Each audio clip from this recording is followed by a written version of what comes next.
C'est la rando la plus connue du Jura et pourtant personne ne connaît ce passage. Cette balade elle commence au parking du Saut de la Forge près de Bonlieu et là c'est une succession de 7 cascades qui nous attend et la plus haute fait plus de 60 mètres et on va passer derrière. Wow. Mais avant ça on a quand même une randonnée de presque 7 km aller-retour qui nous attend, mais le tout est rythmé par la découverte des cascades tout au long. Le Moulin Genet, le Saut de la Forge, le Gour Bleu et j'en passe. Attention quand même, le chemin est quand même assez escarpé par endroits et c'est peu rare qu'il y ait des blessés ou des gens bloqués. En même temps les cascades du Hérisson c'est plus de 300 000 visiteurs par an, ce qui en fait le site naturel le plus visité du Jura. Donc venez-y tôt le matin ou encore mieux quand il pleut.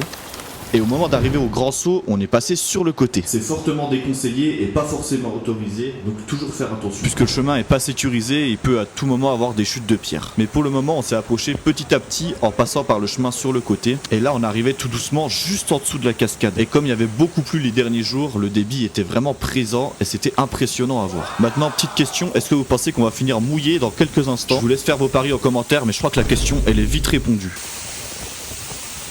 Là on était vraiment juste derrière le rideau d'eau et il y avait tellement de brume et de gouttes d'eau qu'on avait l'impression d'être en dessous en fait. Franchement en même pas 30 secondes on était déjà trempé. Donc on est vite ressorti, on se caillait un peu avec le vent, mais regardez moi cette vue juste devant. C'est lui le Grand Saut avec ses 60 mètres de haut. Juste après en descendant il y a une petite grotte avec des structures en pierre, mais honnêtement rien de déconnant. Mais en redescendant encore un peu on a des vues vraiment sympathiques. Et si on continue la rando après le Grand Saut, eh bien on arrive sur une cascade encore plus grande avec ses 65 mètres. Et je vous laisse me dire en commentaire si vous connaissez son nom.